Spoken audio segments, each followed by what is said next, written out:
Iniciar mais uma live e dessa vez nós vamos ler os capítulos 6, 7 e 8 do romance Memórias Póstumas de Brás Cubas de Machado de Assis.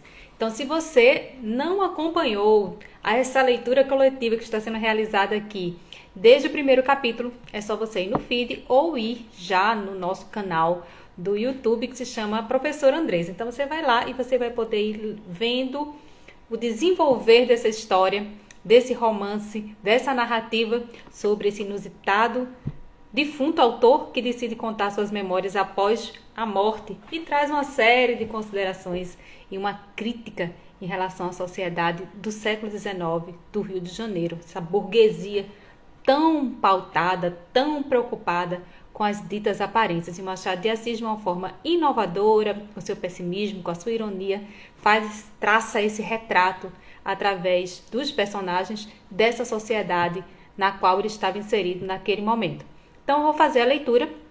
Hoje nós vamos ler 3 capítulos. Se você não tem ainda a obra em si, é importante que você procure na internet, em PDF. Você pode também fazer a aquisição através do Kindle da Amazon, ou você pode ter um livro físico do Memórias Póstumas de Brás Cubas, que vale muito a pena. No final da nossa leitura coletiva, nós iremos fazer uma resenha crítica, fazendo um apanhado de todas as observações que foram realizadas como um todo, né?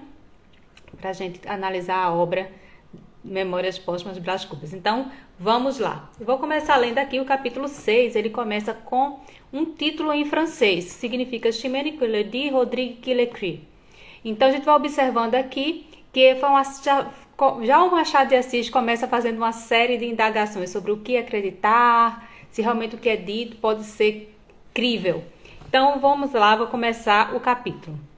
Vejo assomar a porta da alcova. Lembrando que no nosso último vídeo nós falamos dessa dita personagem que estava lá no velório do dia do enterro do Brás Cubas e que ele traz um certo mistério ao se referir a essa personagem, dizendo que ela inclusive era aquela que mais sofria, inclusive até mais do que as parentas. E ele deixa um vácuo ali, né, dando essa curiosidade ao leitor, porque esse narrador personagem, ele fala muito diretamente com o leitor o tempo todo. Ele dá essa breve pausa e agora ele retoma, nos dando despertando essa curiosidade em relação a essa mulher que estava lá no dia do enterro dele, mas que também antes, quando ele estava doente, foi fazer uma visita a ele. Então a gente vai observando aqui que ele começa falando sobre ela e de alguma forma já nos apontando qual é a relação dessa mulher com ele mesmo, né? O narrador personagem. Então, só para a gente retomar e ficar mais claro aqui na hora da leitura.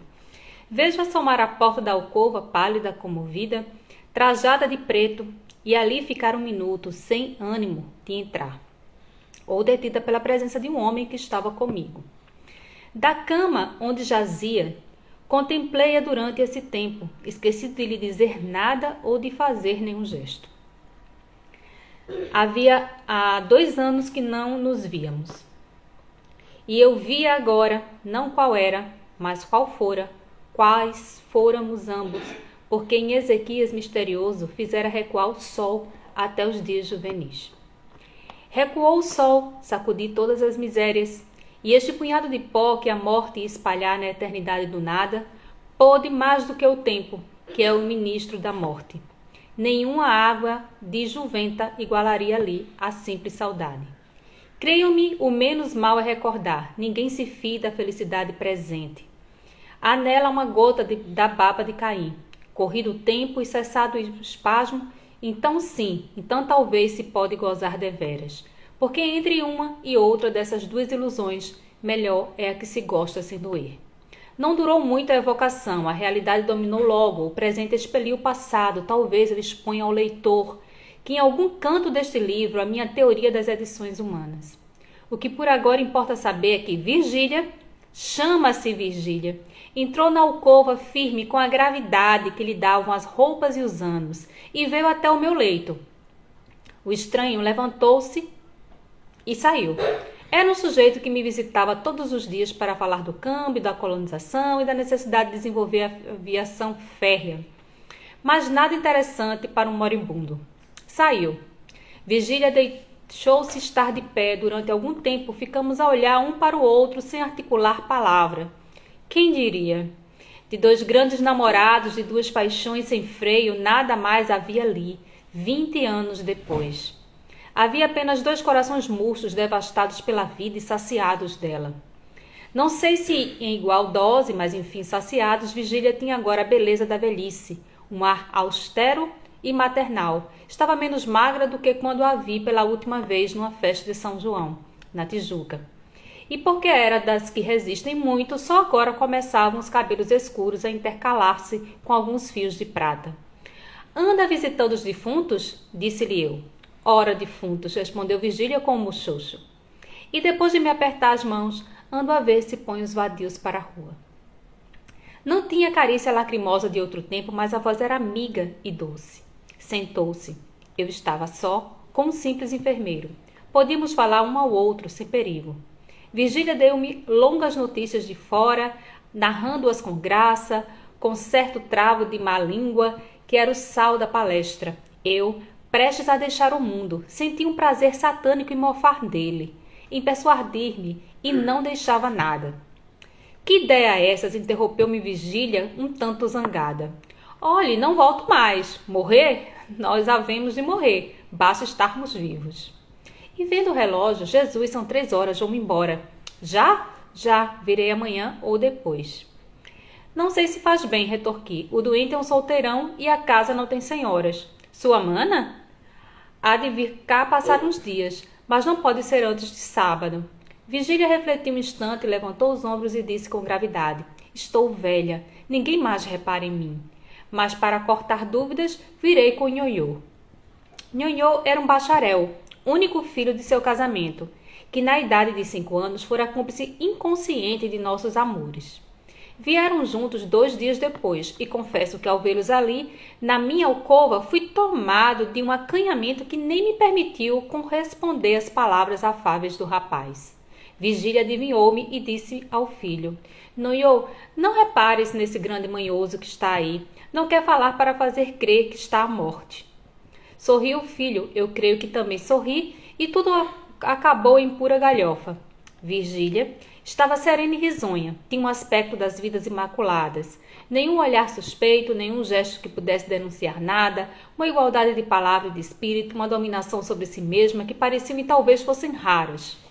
Como tocássemos casualmente nos amores ilegítimos, meio secretos, meio divulgados, via falar com desdém e um pouco de indignação da mulher que se tratava, aliás, sua amiga. O filho sentia-se satisfeito, ouvindo aquela palavra digna e forte, e eu perguntava a mim mesmo, o que diriam de nós os gaviões, se Buffon tivesse nascido gavião? Era o meu delírio que começava. Então a gente vê aqui que já claramente ele nos apresenta que Virgília, na verdade, tinha sido sua amante. Era uma mulher casada, inclusive o próprio texto, esse capítulo aqui, já nos dá a indicação de que teria sido um caso entre eles. O caso entre eles teria ocorrido há 20 anos atrás, já faziam 2 anos que eles não se viam, e ela agora, sabendo que ele estava doente, tinha feito uma visita, né? E ele estava ali já na cama, bem doente, bem moribundo, como o texto aqui apresenta. E interessante a gente entender um pouco como é que se comportava essa sociedade. Veja que essa preocupação dele, você via aqui sem ter uma outra mulher aqui na minha casa, as pessoas podem falar. Era muito comum na sociedade uma mulher não poder visitar, né, um homem principalmente desacompanhado. Isso poderia trazer algum tipo de fofoca, de disse-me-disse, e é por causa disso que ela decide trazer com ela o filho. Só que esse filho, ele lembra do menino pequeno ainda, né?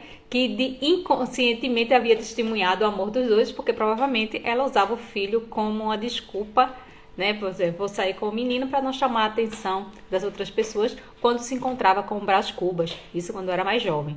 Então, a gente já descobre aqui quem é essa tal Virgília, que no dia lá da morte do Brás Cubas estava tão emocionada e que parecia sofrer mais até que as próprias parentas. A gente já descobre aqui quem é a Virgília. Vamos agora para o capítulo 7, o delírio. Que me conste, que me conste. Ainda ninguém relatou seu próprio delírio. Faço eu e a ciência mu agradecerá. Se o leitor não é dado à contemplação destes fenômenos mentais, pode saltar o capítulo, vá direto à narração. Mas por menos curioso que seja, sempre lhe digo que é interessante saber o que se passou na minha cabeça durante uns 20 e 30 minutos.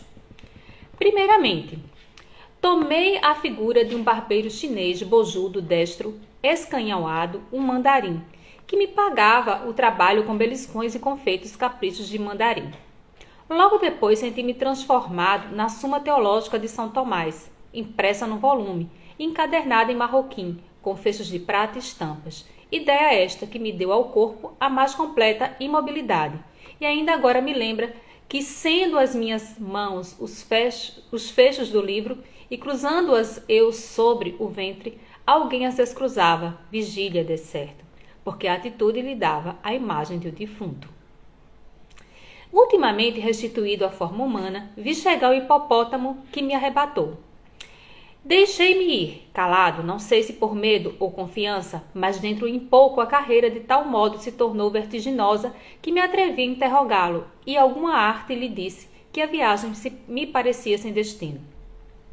Engana-se, replicou o animal, nós vamos à origem dos séculos. Insinuei que deveria ser muitíssimo longe, mas o hipopótamo não me entendeu ou não me ouviu, se é que não fingiu uma dessas coisas, e perguntando-lhe, visto que ele falava, se era descendente do cavalo de Aquiles ou da asna de Balaão. Retorquiu-me com um gesto peculiar a estes dos quadrúpedes. Abanou as orelhas. Pela minha parte, fechei os olhos e deixei-me ir à aventura. Já agora se me dá de confessar que senti umas tais ou quais cócegas de curiosidade, por saber onde ficava a origem dos séculos, se era tão misteriosa como a origem do Nilo e, sobretudo, se valia alguma coisa mais ou menos do que a consumação dos mesmos séculos. Reflexões de cérebro enfermo. Como ia de olhos fechados, não vi o caminho. Lembra-me só que a sensação de frio aumentava com a jornada e que chegou uma ocasião em que me pareceu entrar na região dos gelos eternos. Com efeito, abri os olhos e vi que meu animal galopava numa planície branca de neve, e vários animais grandes e de neve. Tudo neve. Chegava a gelar-nos um sol de neve. Tentei falar, mas apenas pude grunhir essa pergunta ansiosa. Onde estamos? Já passamos o Éden. Bem, paremos na tenda de Abraão.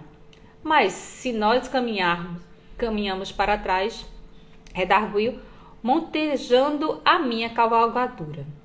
Fixei fechado e aturdido. A jornada entrou e pareceu-me enfadonha e extravagante, o frio incômodo, a condução violenta e o resultado impalpável.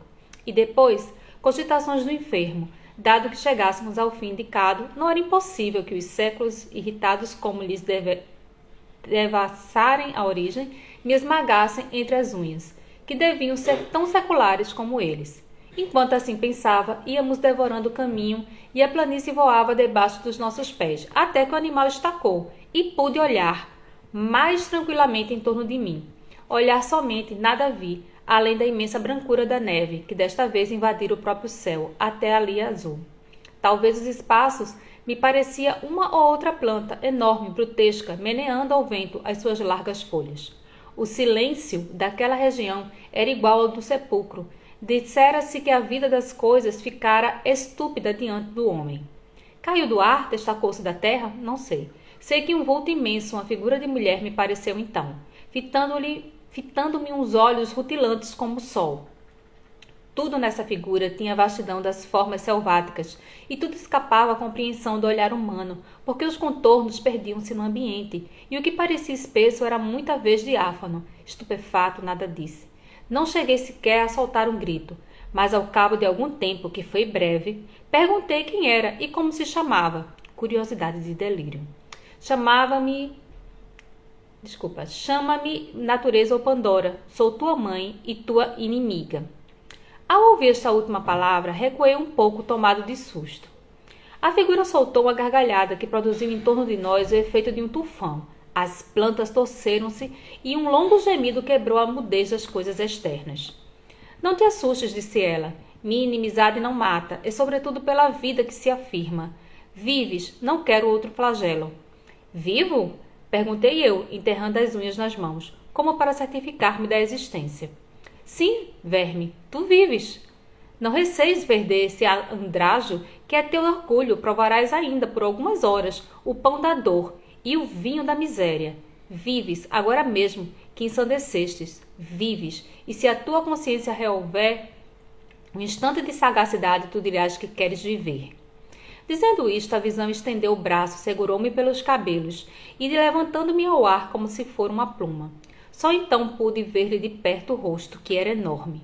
Nada mais quieto, nenhuma contorção violenta, nenhuma expressão de ódio ou ferocidade. A feição única, geral, completa, era da impassibilidade egoísta, a da eterna surdez, a da vontade imóvel. Raivas, se as tinha, ficavam encerradas no coração.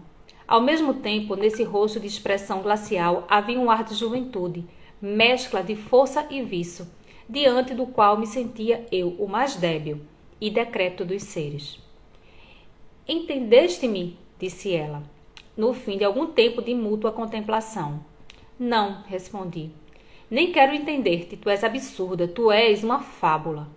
Estou sonhando de certo, ou se é verdade que enlouqueci, tu não passas de uma concepção de alienado. Isto é, uma coisa vã, que a razão ausente não pode reger nem palpar. Natureza, tu? A natureza que eu conheço é só mãe e não inimiga. Não faz da vida um flagelo, nem como tu, traz esse rosto indiferente como o sepulcro. E por que Pandora? Porque levo na minha bolsa os bens e os males, e o maior de todos, a esperança, consolação dos homens. Tremes? Sim, o teu olhar fascina-me. Creio, eu não sou somente a vida, eu sou também a morte, e tu estás prestes a devolver-me o que te emprestei. Grande lascivo, espera-te a voluptuosidade do nada. Quando esta palavra ecoou como trovão, naquele imenso vale, afigurou-se-me que era o último som que chegava a meus ouvidos. Pareceu-me sentir a decomposição súbita de mim mesmo, então encarei-a com olhos súplices e pedi por mais alguns anos. Pobre minuto, exclamou. Para que queres tu mais alguns instantes de vida? Para devorar seres devorados depois? Não estás farto do espetáculo e da luta? Conheceste de sobeja tudo que te deparei, menos torpe ou menos aflitivo, ao horror do dia, a melancolia da tarde, a quietação da noite, os aspectos da terra, o sono, enfim, o maior benefício das minhas mãos. Que mais queres tu, sublime idiota? Viver somente e não te peço mais nada. Quem me pôs no coração este amor da vida senão tu? E se eu amo a vida, por que te has de golpear a ti mesmo, matando-me? Porque já não preciso de ti. Não importa ao tempo o minuto que passa, mas o minuto que vem. O minuto que vem é forte e jucundo, supõe a trazer em si a eternidade, e traz a morte, e parece como outro, mas o tempo subsiste. Egoísmo, dizes tu? Sim, egoísmo, não tem outra lei. Egoísmo, conservação. A onça mata o novilho porque o raciocínio da onça é que ela deve viver. E se o novilho é tenro, tanto melhor. Eis o estatuto universal. Sobe e olha. Isto dizendo, arrebatou-me ao alto de uma montanha. Inclinei os olhos a uma das vertentes e contemplei durante um tempo largo ao longe, através de um nevoeiro, uma única coisa. Imagina tu, leitor, uma redução dos séculos e um desfilar de todos eles, as raças todas as paixões, o tumulto dos impérios, a guerra dos apetites e dos ódios, a destruição recíproca dos seres e das coisas. Tal era o espetáculo, acerbo e curioso espetáculo. A história do homem e da terra tinha assim uma intensidade que lhe não podiam dar nem imaginação nem a ciência. Porque a ciência é mais lenta e a imaginação mais vaga, enquanto que o que eu ali via era a condensação viva de todos os tempos. Para descrevê-la seria preciso fixar o relâmpago. Os séculos desfilavam no turbilhão. E não obstante, porque os olhos do delírio são outros, eu via tudo o que passava diante de mim, flagelos e delícias. Desde essa coisa que se chama glória até essa outra que se chama miséria. E vi o amor multiplicando a miséria, e vi a miséria agravando a debilidade. Aí vinha uma cobiça que devora, a cólera que inflama, a inveja que baba, a enxada e a pena, úmidas de suor. E a ambição, a fome, a vaidade, a melancolia, a riqueza, o amor, e todos agitavam o homem como chocalho ali até destruí-lo como farrapo. Eram as formas várias de um mal, que ora mordia a víscera, ora mordia o pensamento, e passeava eternamente as suas vestes de arlequim, em derredor da espécie humana. A dor cedia alguma vez, mas cedia à indiferença, que era um sono sem sonhos, ou ao prazer, que era uma dor bastarda. Então o homem flagelado e rebelde corria diante da fatalidade das coisas, através de uma figura nebulosa e esquiva, feita de retalhos, um retalho de impalpável, outro de improvável, outro de invisível, cosidos todos a ponto precário, como a agulha da imaginação, e essa figura nada menos que a quimera da felicidade. Ou lhe fugia perpetuamente, ou deixava-se apanhar pela fralda, e o homem a cingia ao peito, e então ela ria como escárnio e sumia-se como ilusão.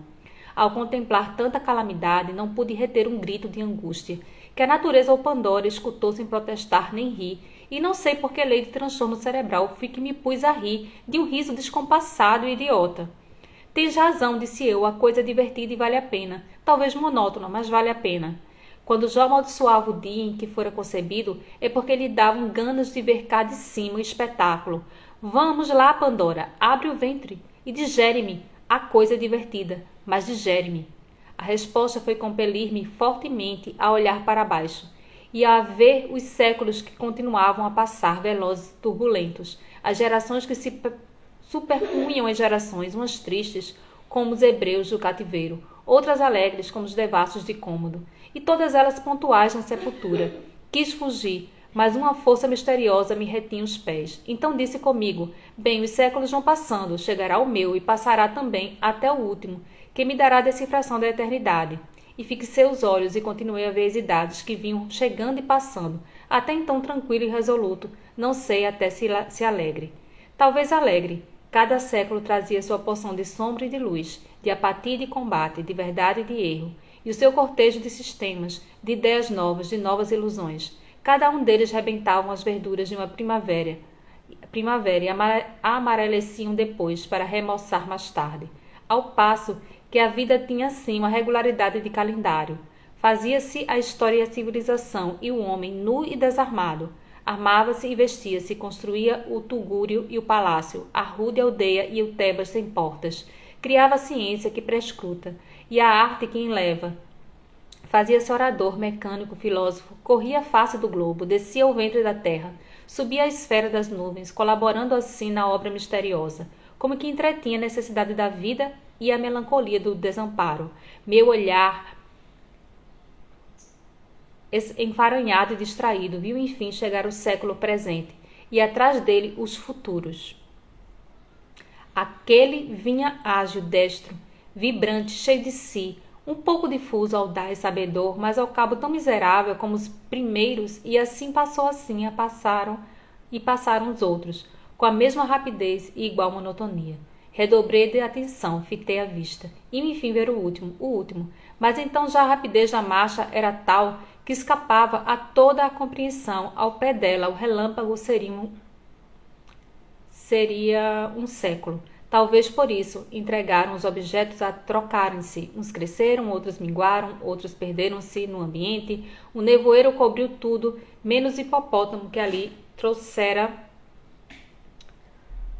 e que, aliás, começou a diminuir, até ficar do tamanho de um gato. Era efetivamente um gato. Encarei-o bem, era o meu gato Sultão, que brincava à porta da alcova com a bola de papel. E agora vamos para o último capítulo do dia, de hoje, que é o capítulo 8, Razão contra Sandice. Então, nesse capítulo 7, ele fala sobre uma visão que ele teve, um delírio que ele teve, e que ali falava sobre a questão, principalmente, dessa percepção do que é ser humano na Terra, dessas várias gerações, das grandes vaidades, dos sentimentos que acabam, de alguma forma, atingindo o homem com o passar das gerações. E ele ali, já voltando a si, ele agora volta para o seu plano real e vê o gato dele, que é chamado Sultão, que ele coloca aqui na porta da alcova. E agora a gente vai para o capítulo 8 e a gente finaliza essa parte da nossa leitura coletiva. Diz assim: já o leitor compreendeu que era a razão que voltava a casa e convidava Sandice a sair, clamando, e melhor jus as palavras de Tartufo: La maison c'est moi, c'est à vous d'en sortir. Ou seja, quando a casa é como se estivesse nele, né? E aí ele diz assim: mas é cestro antigo da sandice criar amor às coisas alheias, de modo que é apenas a senhora de uma, dificilmente lhe a farão despejar. É cestro, não se tira daí. Há muito que lhe calejou a vergonha. Agora, se advertirmos do imenso número de casas que ocupa, uma de vez, outras durante as outras estações calmosas, concluiremos que esta amável peregrina é o terror dos proprietários. No nosso caso, houve quase um distúrbio à porta do meu cérebro, porque a adventícia não queria entregar a casa e a dona não cedia a intenção de tomar o que era seu. Afinal, já a sandice se contentava com o cantinho no sótão. Não, senhora, replicou a razão. Estou cansada de lhe ceder sótãos, cansada e experimentada. O que você quer é passar mansamente do sótão à sala de jantar, daí a visitas e ao resto. Está bem, deixe-me ficar algum tempo mais, estou na pista de um mistério. Que mistério? De dois, emendou a sandice. O da vida e o da morte. Peço-lhe só uns 10 minutos. A razão pôs-se a rir. Há de ser sempre a mesma coisa, sempre a mesma coisa, sempre a mesma coisa. E dizendo isto, travou-lhe dos pulsos e arrastou-a para fora. Depois entrou e fechou-se. A sandice ainda gemeu algumas súplicas, grunhiu algumas rangas, mas desenganou-se depressa, deitou a língua de fora em ar de surriada e foi andando. Que aí fala mais um conflito psicológico, né? Entre essa coisa do delírio, da razão, do que seria sandice, né? Do que seria essa questão da razão muito presente e essa luta, essa batalha interna. Então, finalizamos aqui o capítulo 8, bem curtinho, o 7 foi um pouco mais longo, e a gente está acompanhando aqui o que é que se passa aqui nessa história maravilhosa, né? Que é narrada pelo Brás Cubas e conta a respeito da sua própria vida, de suas memórias. Claro que tem muita história aí pela frente que a gente vai acompanhando, a gente já descobriu aqui quem é a Virgília, a gente já tem essas indicações dessa sociedade que fica prestando atenção na vida dos outros, já tem uma ideia, né, pelos capítulos anteriores, dos interesses, principalmente dessa ideia de que o próprio Machado de Assis, nessa análise psicológica dos seus personagens, ele deixa muito pontuado, né, o quanto não é só o que o outro faz pelo seu próximo, mas por que ele faz, ou seja, qual é a motivação, qual é o interesse que ele tem quando ele faz algo por alguém. Então, as intenções, elas são colocadas no holofote muito maior, ou seja, tira essa ideia de que eu estou muito bonzinho e faz só pelo sentimento de realmente querer ajudar. O Machado de Assis, ele quer realmente tirar essas máscaras e mostrar quem são esses personagens, mostrando que sempre tem essa questão do interesse muito bem marcada ali nessas relações sociais. Vamos dar continuidade amanhã. Amanhã nós veremos o capítulo 9, 10 e 11. E eu espero que vocês tenham gostado da leitura. Beijo e até a próxima.